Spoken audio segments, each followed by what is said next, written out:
luchando por los derechos de las personas con discapacidad, sobre todo haciendo énfasis en la discapacidad intelectual y la discapacidad mental psicosocial, que es una de las discapacidades abandonadas en el distrito y en el país. Es la discapacidad huérfana de la mano de la multidiscapacidad. Hemos trabajado no solamente en Bogotá, sino nosotros tenemos varias sedes en varios departamentos, y la idea es trabajar de la mano con las entidades privadas y gubernamentales que luchan por esos derechos fundamentales.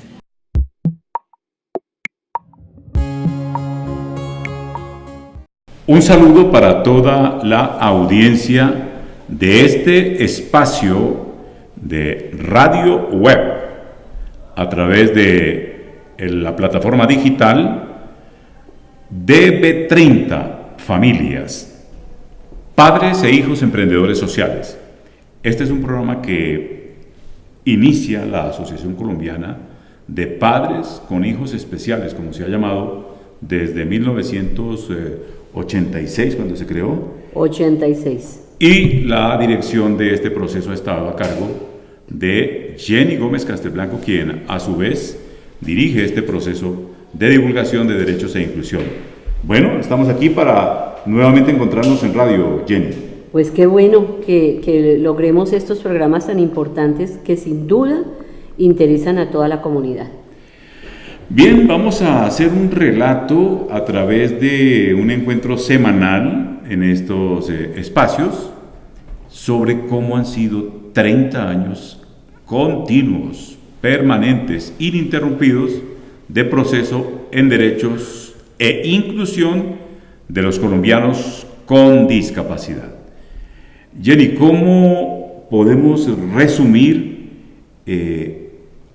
lo que ha sido este proceso durante estas 3 décadas, estos 30 años? Ha sido un proceso muy lento, ha sido un proceso duro de constancia, de dedicación, no solamente de padres de familia, sino de muchos profesionales que se unieron hace 30 años para trabajar sobre algo que vivía en esa época, hace 3 décadas, completamente olvidadas del Estado colombiano, donde la población con discapacidad era ignorada completamente en sus derechos.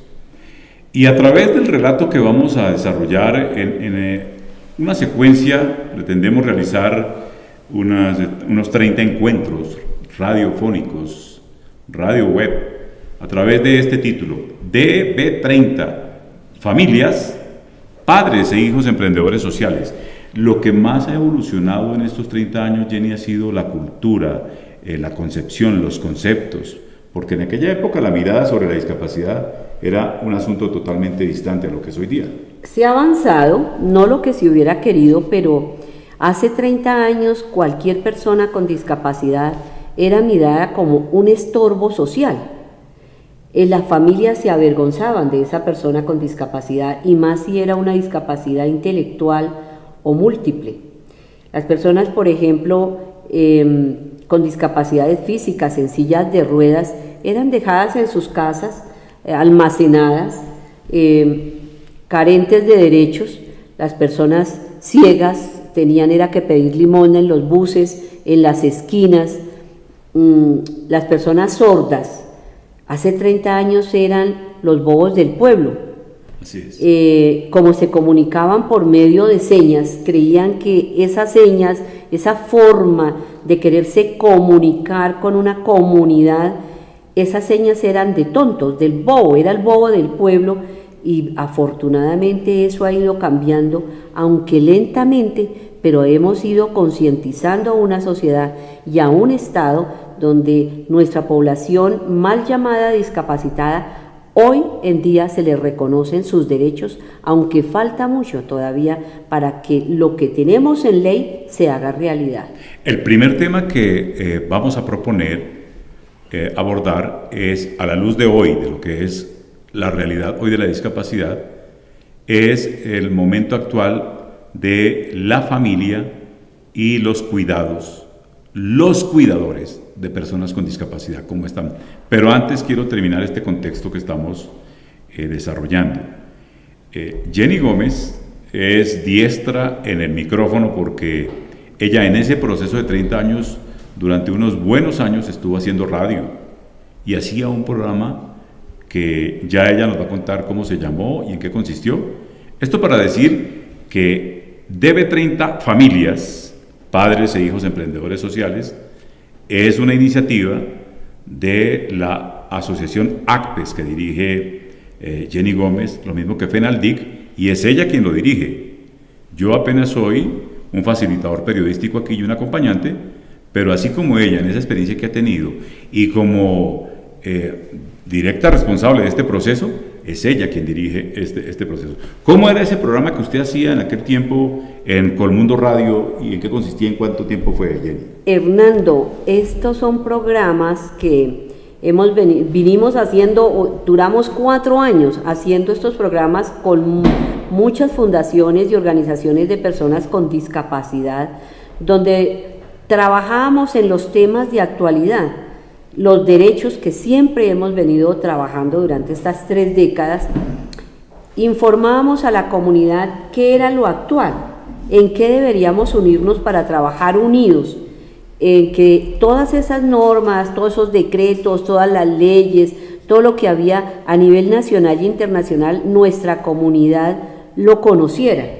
Fueron 4 años donde Colmundo Radio nos patrocinó ese programa.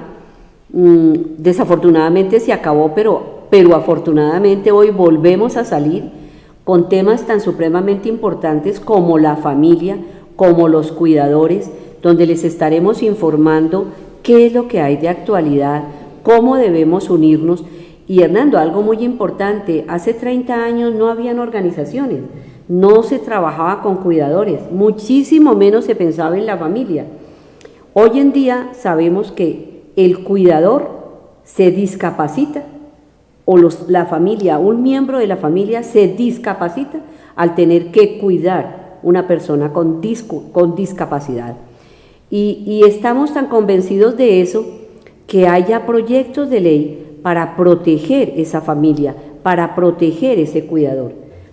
Hay algo que no ha cambiado, y es que desafortunadamente desde hace 3 décadas que venimos trabajando en el mismo tema de familia, de inclusión, de derechos, nos hemos dado cuenta que han surgido muchas instituciones, muchas entidades que velan también por esos derechos, pero a medida que se ha creado como esas entidades, son islas, sí, en donde desgraciadamente volvemos a lo mismo de hace 30 años. Cada cual trabaja por un pedacito, sí, trabaja por unos objetivos que no se comparten con las organizaciones, y menos con organizaciones que han venido trabajando durante tantos años. Salen organizaciones nuevas, pero ignoran la experiencia de las otras, en cambio de crear cadenas de apoyo para que realmente seamos hoy en día un país ejemplo incluyente. Así es. Entonces, si nos marginamos los que de una manera u otra hemos venido luchando por esos derechos, porque de una manera desinteresada, porque esto, Hernando, como tú, lo hacemos de manera desinteresada. Sí, un compromiso. 4 años sentada en Colmundo Radio a las 7 de la noche y jamás yo recibí un peso por eso, porque es un compromiso social, un compromiso a una comunidad, donde no se está buscando más que un bien común. Así es. Eso es supremamente importante. Bueno, para esta primera sesión tenemos, en radio tradicional se hablaba de emisión y de edición, aquí hablemos de sesión. Tenemos una agenda de temas bien interesante. Jenny Gómez, como facilitador aquí editorial, me ha pedido que conduzca la continuidad de una agenda que en cada sesión vamos a tener, pero no todo el tiempo vamos a estar hablando los dos. Va a haber voces, va a haber participantes, va a haber invitados, va a haber otros testimonios. Y la radio tradicional, la que todo el mundo se imaginaba, esta ya la están viendo ustedes. La radio de hoy tiene otro concepto. Es el botoncito, ¿no, Hernando? O el radio transistor, que era el que prendía. La radio que hizo Jenny Gómez en Colmundo Radio era la radio imaginaria. El sonido y uno imaginándose que había al otro lado del aparato. Esta es un poco más visible, entonces vamos a tener invitados, vamos a tener testimonios y algo muy importante. Ella dice, en ese tiempo había personas a quienes se les veía como el bobo del pueblo, por ejemplo, las personas que se les decía entonces sordomudas. Hoy ese concepto está abolido. Hablamos de personas sordas en este tiempo. No crean, hay en los 1.100 municipios colombianos y en las veredas y en las provincias. Todavía pasa. Todavía pasa. Todavía hablamos del bobo del pueblo, que no sabe que la comunidad no entiende, que es que no escucha, que tiene algún problema auditivo, sino que todavía es señalado como el tonto del pueblo, es marginado de sus derechos y votado muchas veces en esas veredas apartadas de nuestra querida Colombia, es votado por su familia por vergüenza. Así es. Con algo grave, Hernando, que en esa época de 3 décadas atrás, esa persona sorda era colocada por sus mismas familias en instituciones especiales. Eran institucionalizados, aislados, con niños y jóvenes con discapacidades cognitivas, porque no se tenía la manera de hacer diagnósticos claros de qué era lo que pasaba. No se hacían audiometrías, no se trabajaba en prevención de alteraciones auditivas. No, se pensaba que como no hablaba, entonces era una maldición, era de pronto la bruja del pueblo que le había hecho algo a la familia, como cuando teníamos un niño en esa época llamado retardado mental.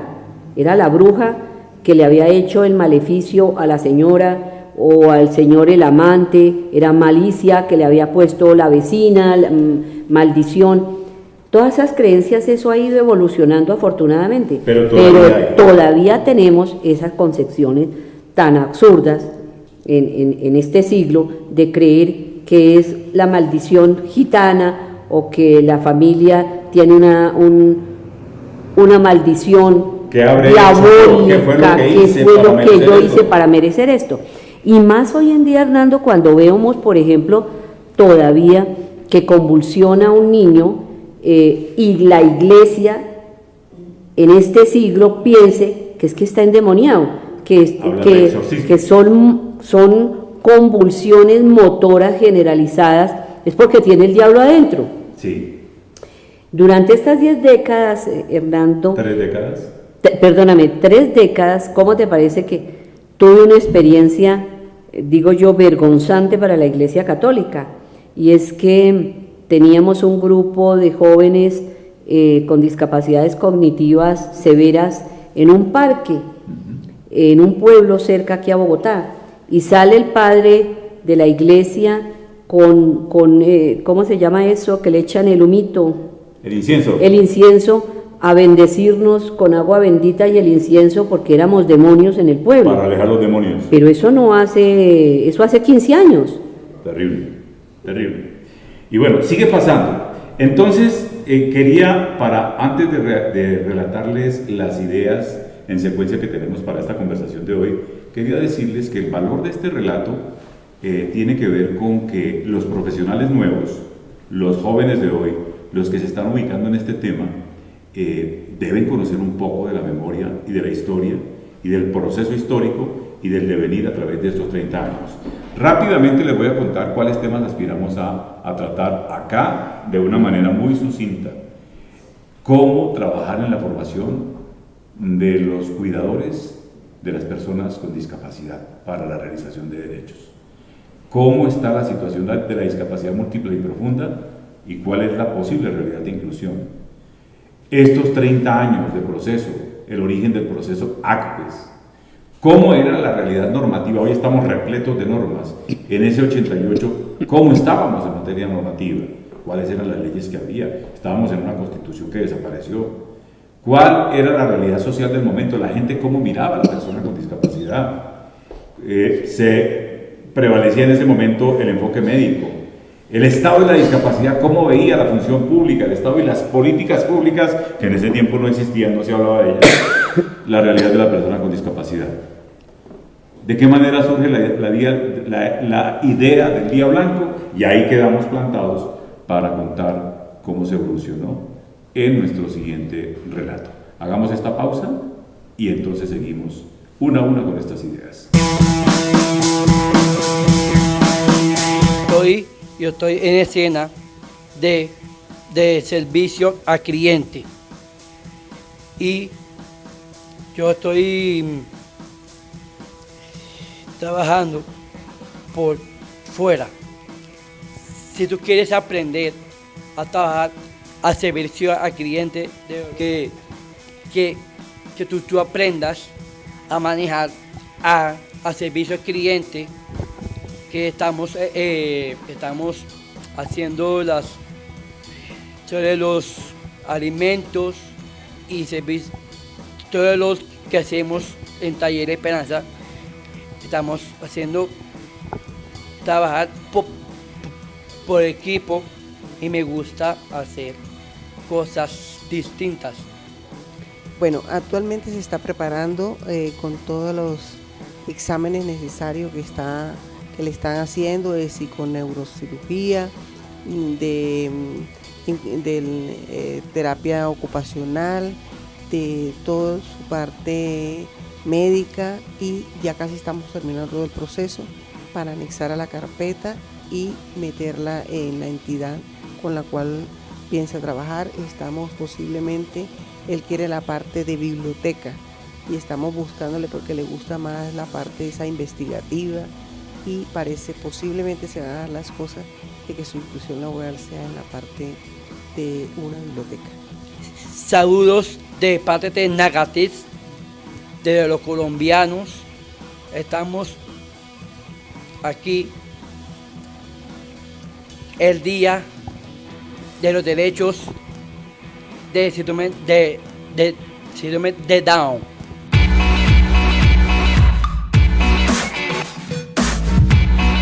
Muy bien, entonces tenemos que las ideas en aquel tiempo eran distantes, los conceptos han cambiado, se han transformado el pensamiento, sin embargo, la mayor parte de la población no está sintonizada. No está armonizada con ese nuevo pensamiento. Desafortunadamente, durante todo este tiempo han salido nuevas entidades, nuevos procesos, que es muy respetable, donde cada cual tiene la manera de hacer cumplir las normas que tenemos a nivel nacional e internacional en beneficio de los derechos de nuestra población.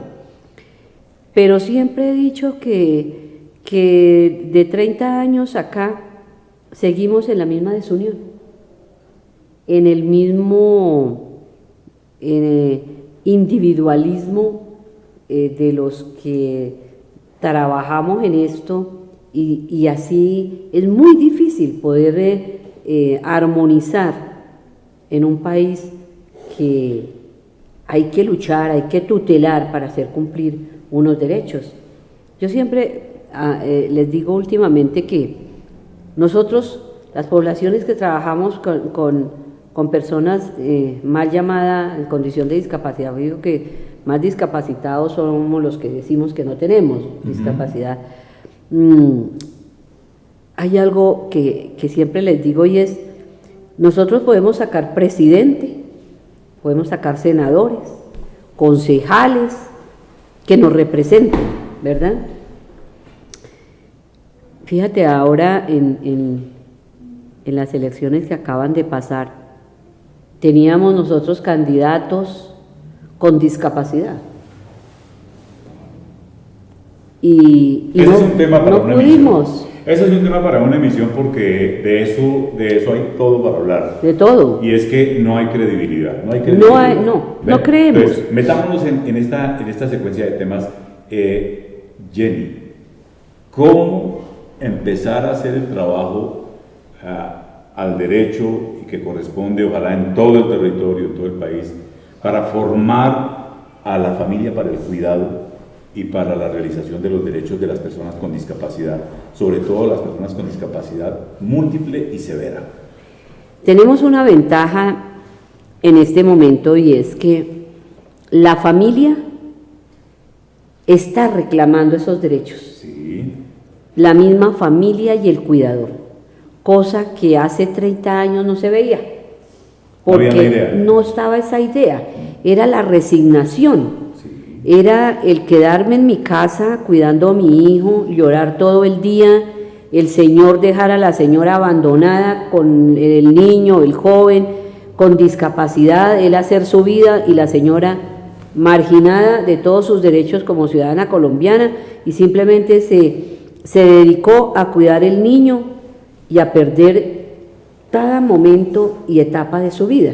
Comencemos por un ejemplo ilustrativo muy sencillo. Bueno, en ese tiempo teníamos radio, teníamos televisión, bueno, ya había televisión a color, pero no teníamos internet, no teníamos todo lo que tenemos hoy para estar comunicados y no había evidencias tan claras y tan contundentes como una persona con discapacidad severa, que es un ícono de la humanidad y que se nos acaba de ir, después de vivir más de 55 años de los que le dijo la ciencia que iba a vivir. Sí. Stephen Hawking, me parece que es un ejemplo claro y contundente. Ahí está, tal cual. De una discapacidad severa. Ajá. Llevada a cabo y mire el logro tan impresionante. Pero fíjate, pero hace 30 años una persona como Hawking hubiera sido aquí en nuestro país marginado en un cuarto de metro por metro y un bulto, en donde no tenía derecho ni siquiera a salir al andén, porque era visto como la desgracia.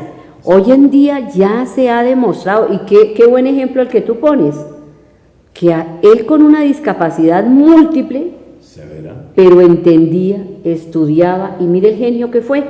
Así es. Entonces, esas oportunidades no existían de ninguna manera hace esos 30 años aquí en nuestro país. Eso se ha ido cambiando, pero sí hay algo que hoy en día todavía preocupa. Y es que el Estado colombiano sigue ignorando a una persona, a un niño, a un joven, a una familia que tenga un hijo, un familiar con discapacidades severas, múltiples.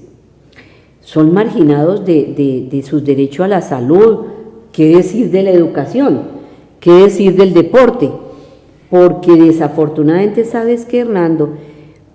Sin querer quitarle méritos a otras discapacidades, no se ha entendido en Colombia que existe una población completamente marginal, que son las personas con discapacidades múltiples y severas, en donde puede ser una parálisis cerebral, retardo mental, como antes se llamaba, discapacidades cognitivas severas. Que hoy ya no es retardo mental, hoy se habla de déficit cognitivo. Con déficit cognitivo o discapacidad intelectual. Ese concepto cambió. Total. Y muy bien que haya cambiado. Antes era el niño o el joven retardado mental. Yo quiero decir en favor de lo que se trata de hacer, que la deuda del Estado colombiano con los niños no es con los niños con discapacidad nomás, es con todos los niños, con todos los niños. Es con todos, es impresionante. Imagínate, con todos los niños. Imagínate en discapacidad. Pero fíjate que si hace 30 años esos niños con discapacidades eran la vergüenza de una casa y el sacrificio de una madre, y por qué no decir también de un padre para cuidarlos o de la abuela, hoy en día, después de 30 años, tenemos que decir que la misma comunidad es maltratante. Así es. Que el Estado colombiano es maltratante con esas familias y con esos niños que ya no son el niño de 1 año, de 2 años, sino que durante esas 30 décadas, porque los tenemos, ¿cómo te parece? Ajá. Han sido pacientes porque se veían en esa época, desde la parte médica, enfermo, ¿verdad? Sí. No ha cambiado ese concepto en esa población tan severa. Todavía se ve desde la parte psiquiátrica a ese joven que soy, ese adulto que soy, de 30, 35 años, 40 años, que todavía dependen del psiquiatra para calmar comportamientos, por ejemplo, heteroagresivos, Y pregunto qué se está haciendo el Estado colombiano por eso.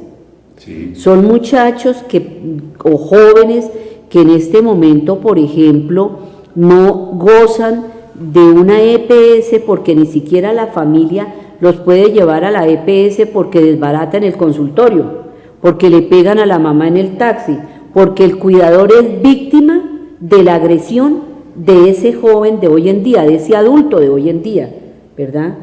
Y las comunidades lo que hablan es que los maltratan. No es que los maltratan, es que ellos se agreden, y en el momento en que se agreden, el adulto, por ejemplo, la cuidadora que sería la madre, la cuidadora que sería la abuela, la cuidadora o el cuidador que sería el padre, esas personas durante estos 30 años, pues ya son personas muy mayores, Sí. que tienen en este momento que enfrentar la agresividad de esos jóvenes que nunca fueron tratados adecuadamente por el Servicio de Salud en Colombia.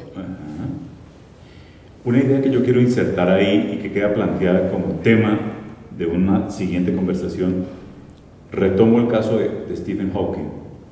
Stephen Hawking, hace 30 años, él en ese tiempo ya estaba bastante avanzado en sus investigaciones y en sus procesos. La persona con discapacidad no era más que un enfermo. Sobre todo en nuestras sociedades y en nuestros países. Stephen Hawking nunca, ni hoy día, a la edad en que estuvo, aceptó, número uno, ocuparse de hablar de discapacidad, no se focalizó en discapacidad, y no aceptó que le hablaran de enfermedad. Él aceptó su condición de vida, así la llevó a cabo y se ocupó del aporte que le hizo a la humanidad. Esta idea que dejamos aquí es para que ahí también hay un concepto, una idea que se revisó. La discapacidad no es un tema para estar focalizados en él únicamente, sino hay que avanzar, evolucionar, incluirse y desarrollar una vida común y corriente. Hernando, qué bueno sería, por ejemplo, que no tuviéramos nosotros que tener leyes para la discapacidad. Exactamente. No tenemos por qué estar hablando de programas culturales para la discapacidad. Exactamente. No tenemos por qué estar haciendo programas aparte para discapacidad. Pero ¿por qué? Eso es excluyente. Sí. Eso es excluyente. Correcto. La persona en condición de discapacidad es un ser humano, un ciudadano colombiano, con todos los derechos como cualquiera de nosotros. Así es. Entonces, ¿qué tal que porque tú eres moreno y yo soy blanca, entonces me digan, es que vamos a hacer un curso de sistemas para los morenos, y otro para los blancos, y otro para los más trigueños, y otro para los de ojos azules? Eso no se ve. Entonces, ¿por qué tenemos que hacer cosas para personas en condición de discapacidad?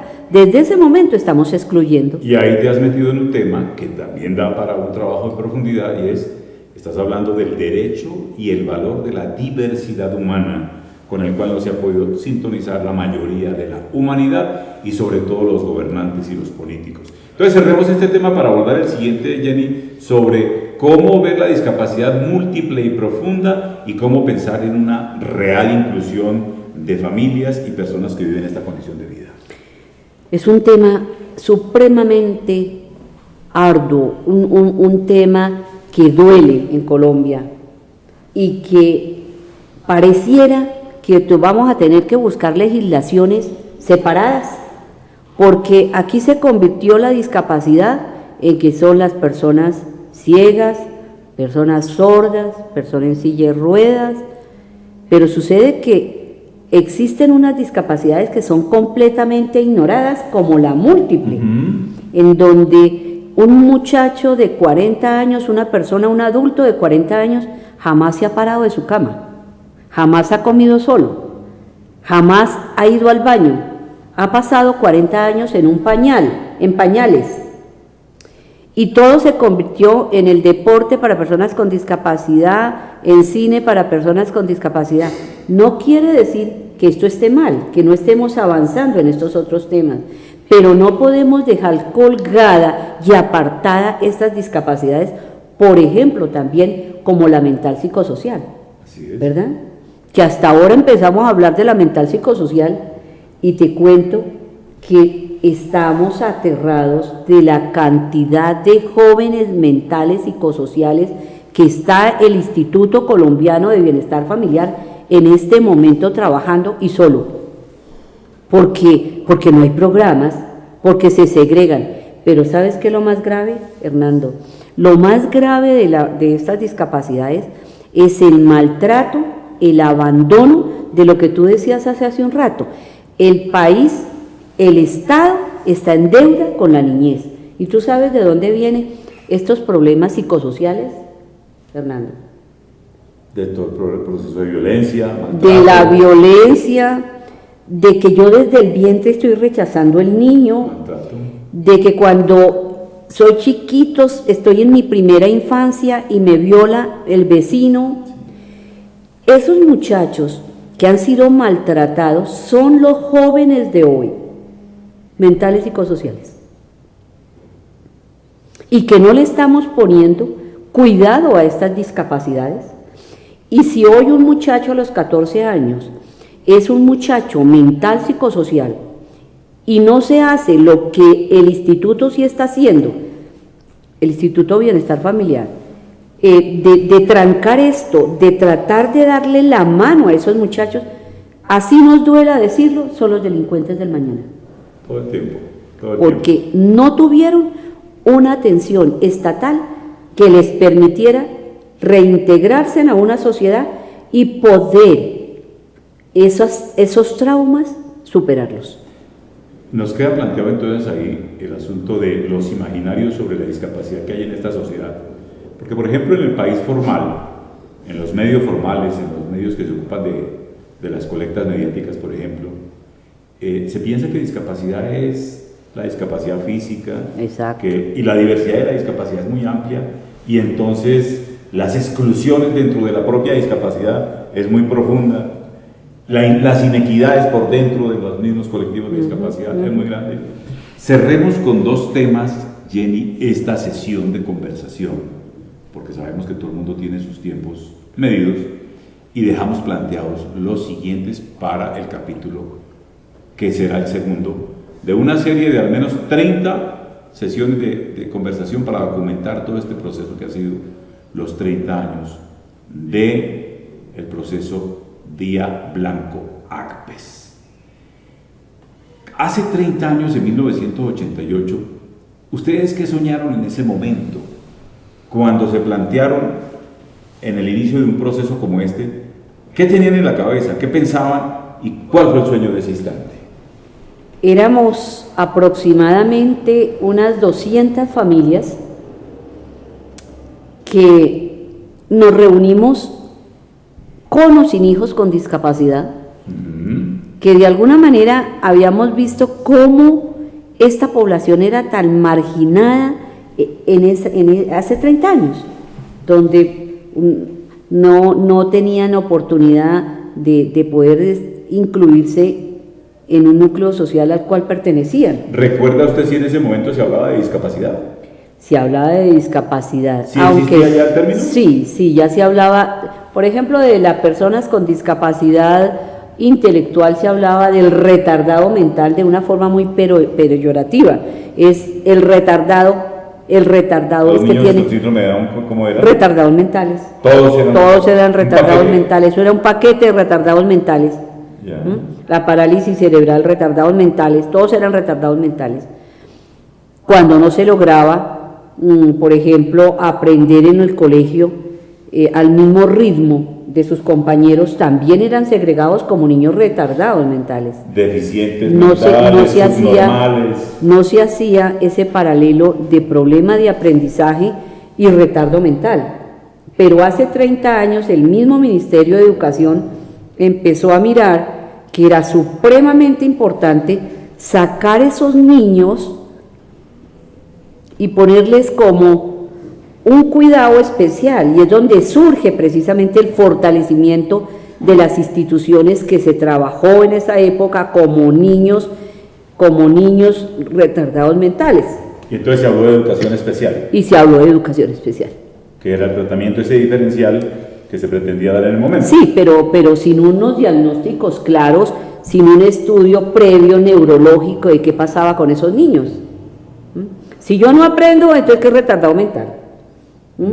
Y no se hacía esa parte diferencial, pero sí el ministerio empezó a preocuparse de qué hacer con esos niños que no rendían lo mismo que los otros niños en las aulas escolares. Soy Álvaro Mesías, trabajo con la Secretaría de Integración Social parte de IFACIA.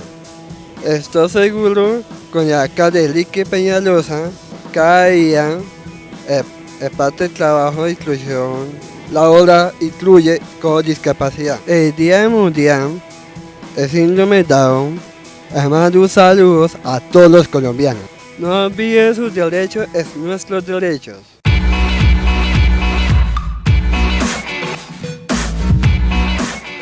Bueno, ustedes estaban tratando de hacer algo en el derecho a la educación de las personas con discapacidad intelectual, cognitiva en ese momento, pero estaban a bordo del enfoque médico, todos eran enfermitos. Sí, todos eran enfermos, era solamente un diagnóstico médico en donde muchos de esos médicos decían a las familias, llévenselo para sus casas, aliméntelo y ténganlo ahí, porque ese niño no va a hacer nada. Y horrorícense, había mamás que le decían a otras mamás, dele poquita comida para que no se engorde y para que se muera rápido. Y esa era otra cosa que se creía, ¿no? Que estos muchachos con discapacidades, hoy discapacidades intelectuales, se iban a morir rapidísimo. Exacto. ¿No? Eso no le dura más de 10 años, no le dura más de 15 años, y sucede que hoy en día esos jóvenes con que nosotros empezamos a trabajar tienen 35 años, 40 años, 60 años tenemos, y están haciendo de algo. toda esta historia de 30 años, de estas 3 décadas, y están muy bien. Se convirtieron en Y primero nos morimos nosotros. Exacto.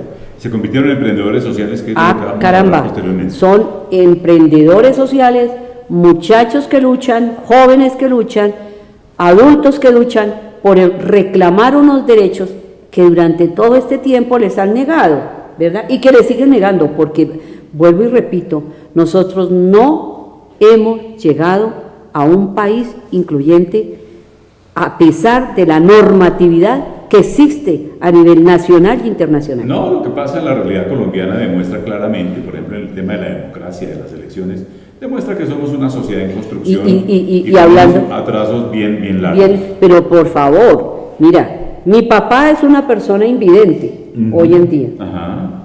Mi papá no pudo votar, Ya. ¿verdad? ¿Quién me ayuda? Con unas personas que él asistió. Yo pregunto, estamos hablando de derechos y tenemos representantes en donde tienen que velar por esos derechos y realmente lo hacemos efectivo en cada momento y en cada historia de nuestro país.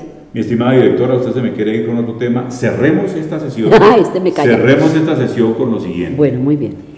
Usted salía de la Facultad de Psicología en ese tiempo. ¿Con qué idea había sido formada usted como psicóloga frente a temas como la discapacidad, las personas que viven esta realidad, la inclusión, si era que se hablaba en ese tiempo? ¿Qué idea tenía usted? No se hablaba de ninguna inclusión. Hace 30 años no se hablaba de ninguna inclusión, digamos que más bien practicábamos la exclusión.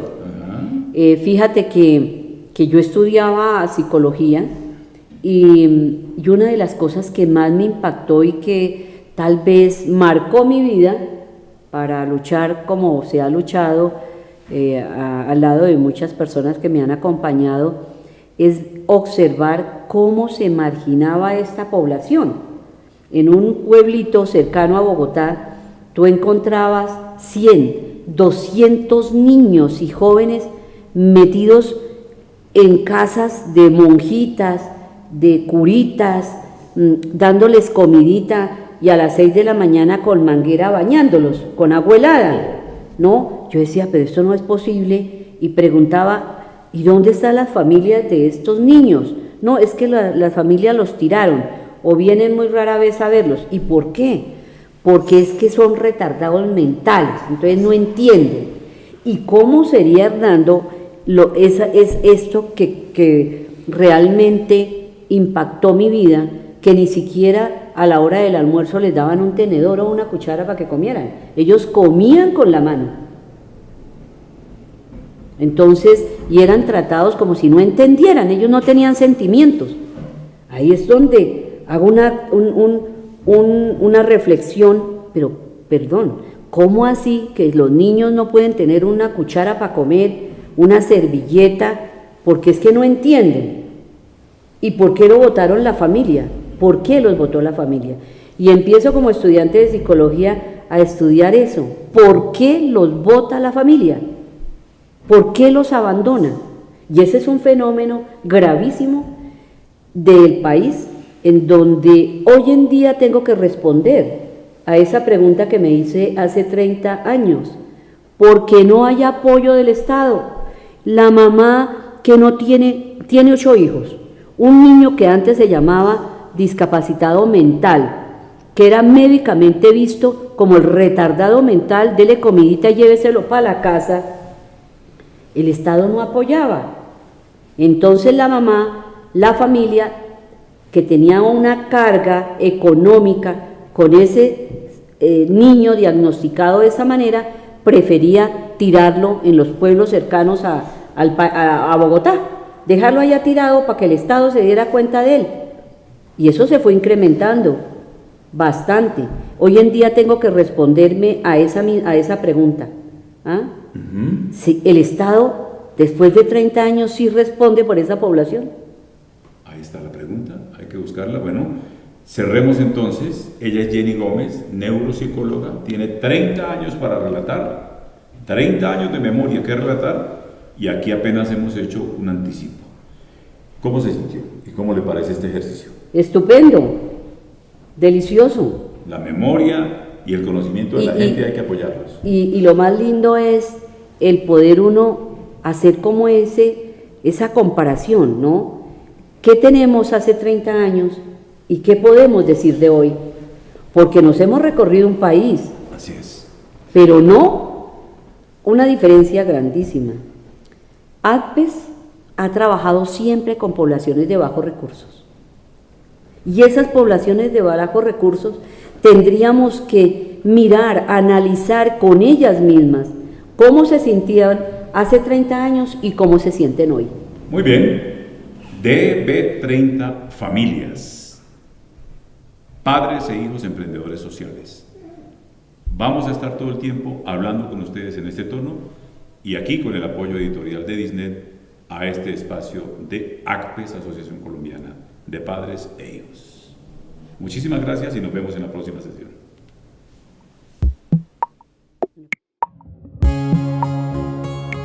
Llevamos 30 años luchando por los derechos de las personas con discapacidad, sobre todo haciendo énfasis en la discapacidad intelectual y la discapacidad mental psicosocial, que es una de las discapacidades abandonadas en el distrito y en el país.